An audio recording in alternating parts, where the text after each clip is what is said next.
Right, we now come to the urgent question. Shadow Secretary of State James Cartlidge.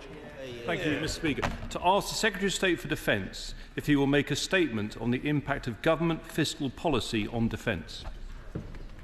Minister. Thank you, Mr. Speaker. The government's plan for change says, and I quote, "We will set out a path to spending 2.5% of GDP on defence in the spring." Mr. Speaker, I'm genuinely grateful for the honourable gentleman for asking this urgent question. It gives me the opportunity to reiterate what the Prime Minister has said, what the Defence Secretary told the House on Wednesday last week, and what the Defence Procurement Minister repeated to the House on Friday, that this government has a cast-iron commitment to spending 2.5% of GDP on defence, and this government is already delivering for defence by increasing defence spending. At our first budget, we announced an extra £3 billion on spending on defence in the next financial year. Thank you, Mr. Speaker, for granting this EQ. And before I turn to the specifics, I hope you'll indulge me in saying on behalf of His Majesty's opposition, we join all colleagues today in marking Holocaust Memorial Day. May we never forget or ever be complacent about the lessons. Mr. Speaker, last Wednesday, the Defence Secretary stood at the dispatch box and laid bare the extent of the Russian grey zone threat. This is not a distant threat, but one that has been lurking in our own waters, threatening the United Kingdom itself and our critical infrastructure. I heard what the Secretary of State said and responded by confirming he had our full support in standing up to the Russians and that this showed why we urgently need to increase defence spending. But there's one big problem. The rest of us were listening, but the Chancellor of the Exchequer was not.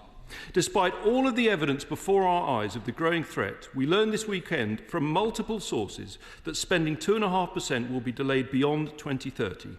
Can the Minister first disown such talk, but specifically confirm we will hit 2.5% this Parliament? But, Mr. Speaker, the Treasury are not just failing to back more defence spending, they're hitting our armed forces with higher taxes on death in service, benefits and education. The Secretary of State confirmed on Friday that the application of inheritance tax on death in service benefits for the armed forces would be going ahead, something we understand to be causing deep alarm throughout the forces community.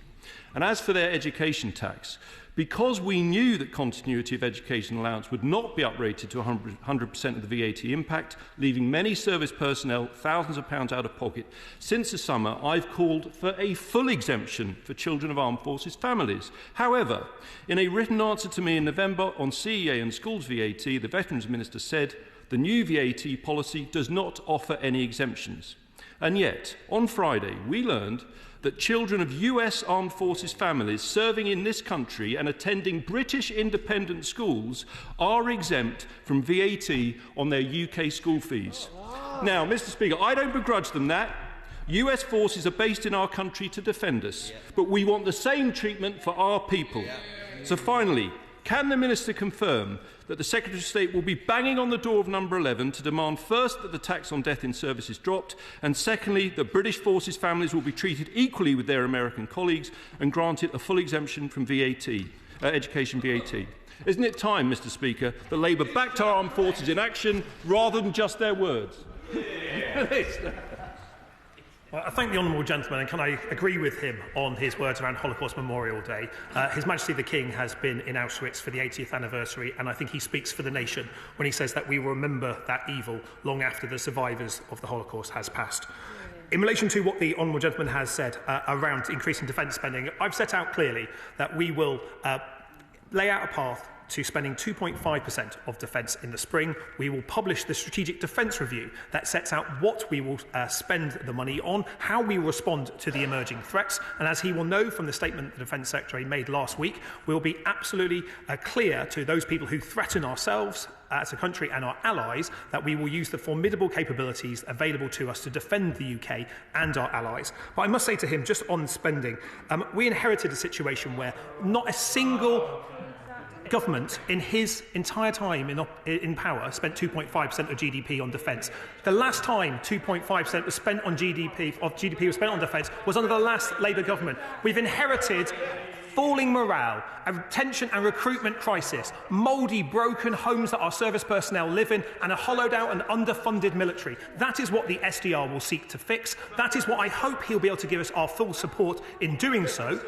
And he will know, having listened to the debate last week, that those people who die on active service are exempt from the inheritance tax provisions. He'll also know that the Defence Secretary has uplifted CEA support to 90% for those people that are using private education to support their children's education while serving in the military. But we will continue to support our armed forces, renewing the contract between the nation and those who serve. We will publish the Defence Review in the spring, and we will set out our path to spending 2.5% in the spring as well. Chair of the Select Committee, Tanmanjeet Singh Dhesi. Thank you very much, Mr. Speaker. We live in an increasingly volatile world, so I thank the Minister for his clarification about defence spending, because surely the cost of fighting a war, notwithstanding the human cost, is significantly higher than providing a credible deterrent force. However, given that the Prime Minister recently told me during the liaison committee that the Strategic Defence Review had to be completed before the path to 2.5% could be plotted, why are discussions about the timeline for that path being released before the SDR itself has been published? Minister. Well, I'm grateful for my friend for his question. Let me be very clear. We have said that we will publish the Strategic Defence Review in the spring, and we will set out a path to spending 2.5% of GDP on defence in the spring as well. So I don't recognise the publication, as the Honourable Gentleman said, but he's absolutely right. Deterring a war is cheaper than fighting a war, and that is why we're continuing to support our allies in Ukraine and making sure that we have a NATO-first defence policy to deter aggression facing the United Kingdom and our allies, and, if necessary, to defeat it with formidable capabilities. Helen Maguire, Liberal Democrat spokesperson. Thank you, Mr. Speaker. The Government's commitment to spending 2.5% of GDP on defence has been shrouded in delay and uncertainty. At a time when Europe faces its gravest security crisis in decades, this is unacceptable. Promises without a clear path are hollow, and the Government should commit to setting out a detailed and credible plan for reaching 2.5% by Easter. We must also make the right spending decisions, and the House of Lords International Relations and Defence Committee has raised concerns about the capability of the British Army. So what plans does the Minister have to reverse the previous Conservative Government's cut to the Army? As well as funding, retention of personnel is also a critical issue, which the Minister has raised, but improving living conditions for our armed forces must be a priority if we are to attract and keep the talent that we need. Finally, the ongoing problems of inefficiency with defence procurement undermines our readiness. So what is the Minister doing to tackle these long-standing problems in defence procurement? The Government must stop dragging its heels, set out the pathway to 2.5% and end uncertainty. Minister.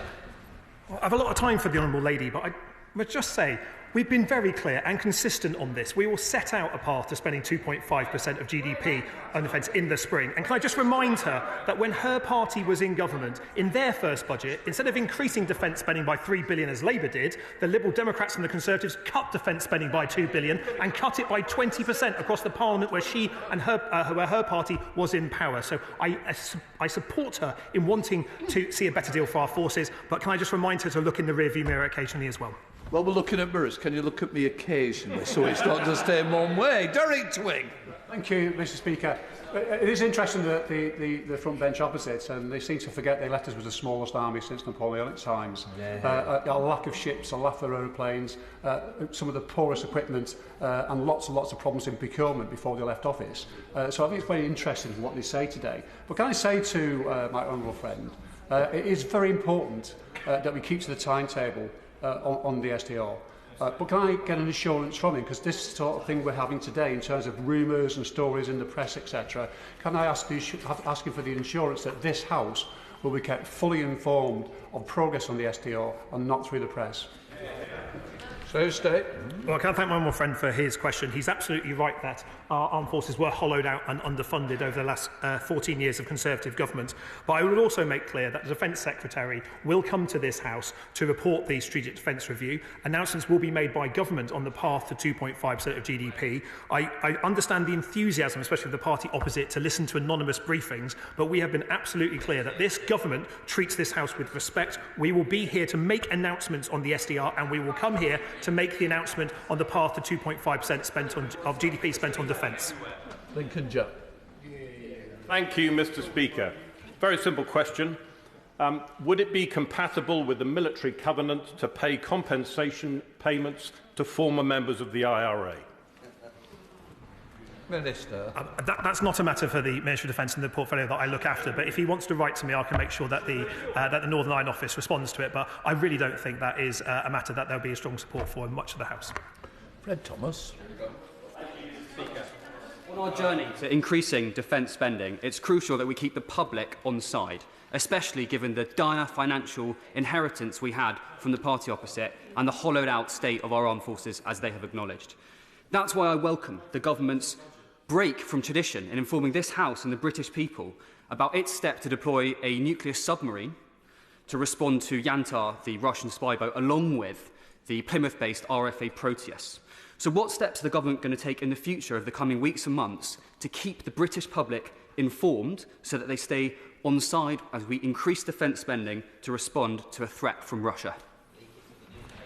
Minister. Well, can I thank my neighbour for his question there? He's absolutely right that last week we declassified information about the activities of the Russian spy ship Yantar, including revealing details of the surfacing of a Royal Navy submarine to deter the Yantar's activities loitering above our critical national infrastructure. Is absolutely right that this government makes the case that the warfare has changed. Warfare has changed, especially when it comes to protection of our critical underwater infrastructure, making the case that we have formidable abilities to do so, but also being clear in the SDR about how we will invest in those capabilities alongside our allies is absolutely essential, and the SDR will be published in the spring, where I'm sure you'll be able to see more of that. Alex Shelbrooke. Thank you, Mr. Speaker. I'll surprise the Minister and say, actually, I think he's right. The armed forces were not big enough when we left government, and every Chancellor since the end of the Cold War slashed spending because it was the easy thing to do. But once the Ukraine war with Russia's illegal invasion started, we put tens of billions in. So my question to the Minister is a simple one. If the Strategic Defence Review comes back suggesting that we have to spend more money, that will come to 2.5%, are we going to spend that money, or are we directing them to make sure it doesn't come above 2.5%? Well, I thank the right honourable gentleman for his question. He's certainly right that the forces were hollowed out and underfunded. It is something that we seek to address by increasing defence spending, $3 billion in the budget, and moving us from 2.3% to 2.5%, the path that will be laid out in the spring. The SDR will set out what capabilities we need to have to meet the threat against that pathway of spending to 2.5% of GDP. Ben. Speaker, the last Conservative government did not spend 2.5% on defence at any point during their past 14 years of power, and unfortunately the increase that will come is going to have to address a lot of the damage that they did before to both our Navy, our Army and our Air Force. Does the Minister agree with me that it takes a Labour government to deliver these spending commitments? Well, I'm grateful for my honourable friend's question. It's certainly true. The last time this country spent 2.5% of GDP on defence was under a Labour government. The Tories cut defence spending over their time in power as a percentage of GDP, and it is important that as a strategic defence review is published, that it is published in such a way that it can win cross-party support. And that is what I hope that the Shadow Defence Secretary will be able to offer the government a common position. So it's not just Labour's defence strategy that is published, it can be Britain's defence strategy, so we can be strong at home and secure abroad as well. Julian Lewis.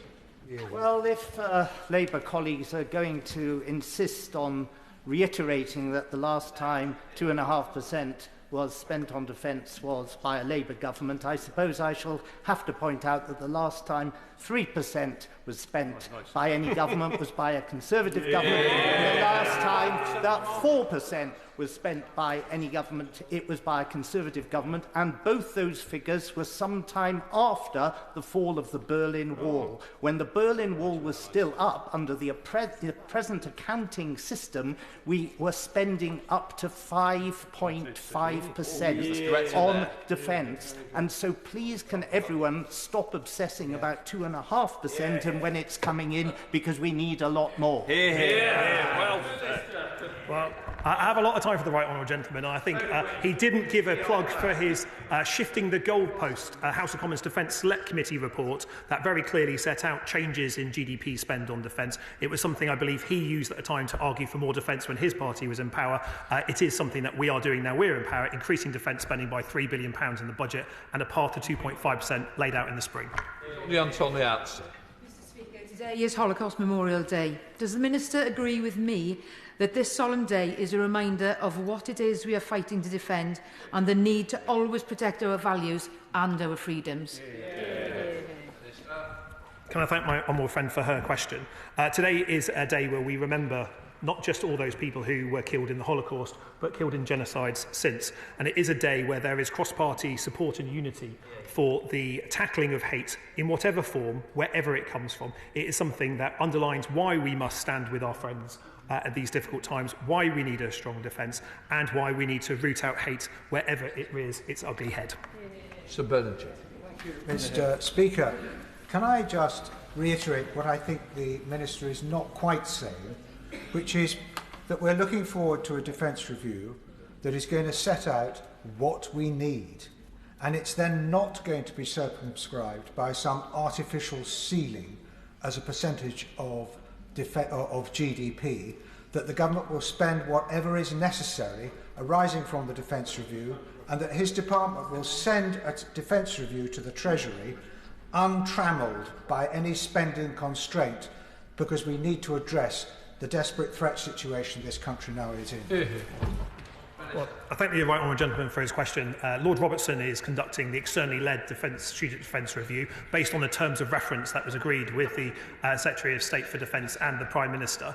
He'll be publishing that in the spring, and I hope he is looking forward to it as much as I am when it comes out. Okay, Chris. Thank you, Mr. Speaker. Under the last government, only 2 out of 49 major defence projects were being delivered on time and on budget. Can the Minister set out what the government is doing to get to grips with the financial mismanagement and failed procurement system that we inherited in defence?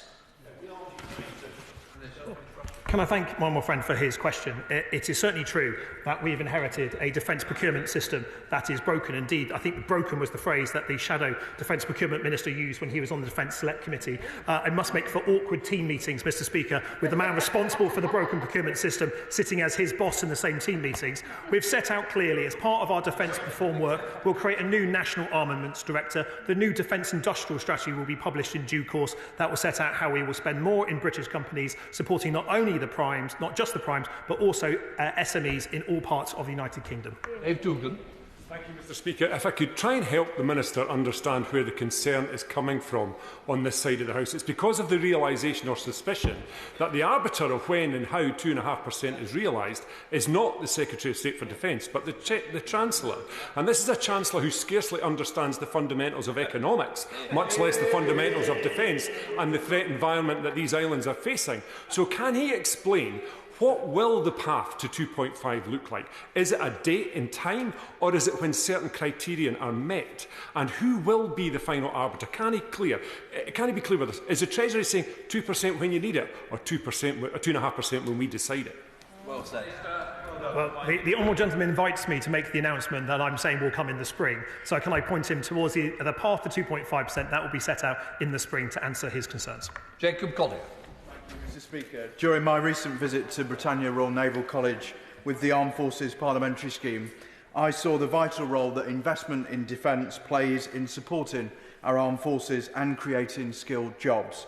Does the Minister agree with me that, unlike the Conservatives' inconsistent defence strategy, this Labour government's £9 billion investment with Rolls-Royce shows a clear commitment to strengthening both our national security and growing our economy? Well, can I thank my honourable friend for his question? The Armed Forces Parliamentary Scheme is a brilliant scheme that introduces members across this House to the important work that our Armed Forces does. And as a Navy brat myself and the proud MP for Devonport in Plymouth, I know the importance of a strong Royal Navy, Royal Marines and Royal Fleet Auxiliary as well. The £9 billion announcement that was made last week is a really important part of securing our nuclear future, backing jobs across the country and supporting jobs across the entire supply chain. It makes Britain stronger, Mr. Speaker. Speaker, the Armed Forces Covenant is a promise, and it's a promise that together we acknowledge and understand that those who serve in the Armed Forces, or who have served, and their families, including the bereaved, should be treated with fairness and respect. So how is the imposition of inheritance tax on the death in service payments of some families of deceased soldiers fair and consistent with this? Well, I thank the right honourable lady for her question. It's certainly true that we have a manifesto commitment to put the Armed Forces Covenant fully into law. That will be coming forward in the Armed Forces Bill in due course. We've set out from the dispatch box last week that the inheritance tax does not apply to those members of armed forces who die on active service. The other areas are subject to a Treasury consultation, and the Treasury will make an announcement in due course. Jonathan Brash. Isn't the reality of the last 14 years that we have fewer soldiers, fewer Navy personnel and fewer Air Force personnel, and that in a global uncertain world we need to reverse that trend and grow our military forces in order to deal with those threats?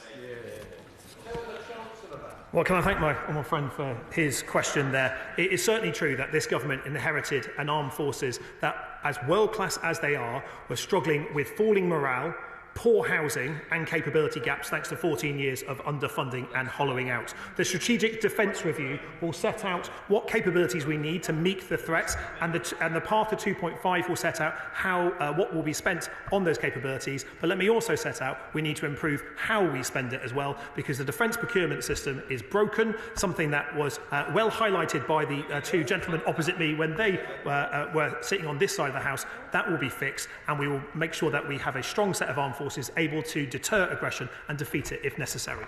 Thank you, Mr. Speaker. The Minister says that the Strategic Defence Review will be announced in the spring. But is that the astronomical spring, which of course he will note ends on the 21st of June, or the meteorological spring that ends, I think from memory, on the 31st of May? And he talks about pathway to the 2.5%, a very carefully crafted phrase from the dispatch box. Is the pathway short or long? Can't he give an answer to a straight question? When will we hear about 2.5%? When will it be announced? What is the date? What is the year? The Strategic Defence Review will be published in spring this year, and the path to 2.5% will also be announced in spring this year. Duncan. Thank you, Mr. Speaker. I'm grateful to the Minister and to his department for setting out the need for increased defence spending, because I believe, like so many in here, that we are living through a change of era where the assumptions of globalisation and multilateralism are being refuted by reality, and it demands the renewal of our modern productive power in defence and the civil economy. And the simple reality is, in order to build strong alliances, we must maintain and build our autonomy. And isn't one key fact about all this to maintain a good relationship with the United States? We're going to have to spend more on defence. Well, I agree with my honourable friend that we have to spend more on defence. I think everyone in this House agrees we have to spend more on defence, and that is why this Labour government is spending more on defence, an extra £2.9 billion as announced in the budget, and a pathway to spending 2.5% of our GDP that will be announced later in the spring. Desmond Swin. It was his assessment of costs, Mr. Speaker, that drove the decision to decommission Bulwark and Albion. Yes. But if the Brazilians are going to buy them, it can't have been that bad, can they? Well, let me say very clearly to the right honourable gentleman, we inherited a position where Albion and Bulwark were not planned to go to sea a single day before they were to be decommissioned. That was a plan inherited from the Conservative government that we came in on. We are looking at new capabilities as part of the Strategic Defence Review, and the Defence Secretary has committed to the MRSS project from this dispatch box as well to provide additional, littoral and landing capabilities for our brilliant Royal Marines who have a bright future in the Strategic Defence Review. Dr. Stevenson. Thank you, Mr. Speaker. Our peace and our security are founded upon strong armed forces. That is something I think we can agree across this House. So therefore, would the Minister also welcome the fact that we are spending £3 billion more on defence this year, as well as our firm commitment to get to 2.5% of GDP? Well, I agree with my friend that it is important that we spend more on defence. That's why the Chancellor from this dispatch box laid out that we'll spend an additional 2.9 billion on defence in the next financial year. It's also the reason why this government has laid out our plan to renew the contract between the nation and those who serve, because it's not just about kit and equipment, it's about people, and addressing falling morale, poor quality defence housing are things that matter to armed forces, and that's why we're addressing them as a Labour government. A trained and skilled workforce is central to a successful defence policy. I saw this firsthand during my visit to RAF Valley, where I met Babcock apprentices to attend Coleg Llandrillo Menai. The Babcock programme supports young people to develop those skills. Can I ask the Secretary of State that any increase in defence spending includes a significant investment in training and apprenticeships? Yeah. Well, can I thank the Honourable Lady for her question? As someone who has a large Babcock premise in my own constituency in Devonport, I understand the importance of making sure that there's investment in skills. It is absolutely right, just as we invest in the skills of our armed forces personnel, we also invest in the skills of those civilians who support our armed forces. That's not just in the primes, but it needs to be across the entire supply chain, and that is what's being set out in not only the Strategic Defence Review, but also the Defence Industrial Strategy that will be published in due course. Josh Salmons. Thank you, Mr. Speaker. I'm a strong supporter of making sure that we reach 2.5% of GDP on defence, but can I remind the members opposite that one of the first things this government did was scrap a £40 million contract with a helicopter company which transported Conservative ministers around the country. So can I ask the Minister, does he agree with me that this move will help ensure that our defence spending is spent on defending the nation and not assuaging the egos of the members opposite? Well, can I thank the my honourable friend for his question? I certainly know the Shadow Defence Secretary was a regular user of the helicopter, so he'll be able to advise colleagues about whether it was good value or not. What is certainly true, I think, is that we need to make sure that this government is demonstrating our support for our armed forces. We're doing that by making sure that we're not only investing more in defence, we've also given our armed forces the largest pay rise in 20 years. Recruits' pay is up 34% under this Labour government. We're creating a new direct entry to cyber to make sure that we can get the people we need in the future. It's not just the kit and capability, it's the people this government is investing in and will continue to do so. I expect to see more of that in the Defence Review published in the spring. Fiscal. Speaker, I'd like to see slightly more humility, frankly, from all political parties on the subject of defence. Thank you. On the subject of defence spending, because the minister is right that defence spending was cut under the coalition. The reality is that we're in a different world now, with a great power attacking Europe. But I would also like to inform the minister that actually one of my best friends, Captain David Hicks, MC, was killed in Afghanistan in 2007. In part because of the atrocious level of military kit provided to armed forces in Afghanistan. So I think all political parties need to reflect on their records.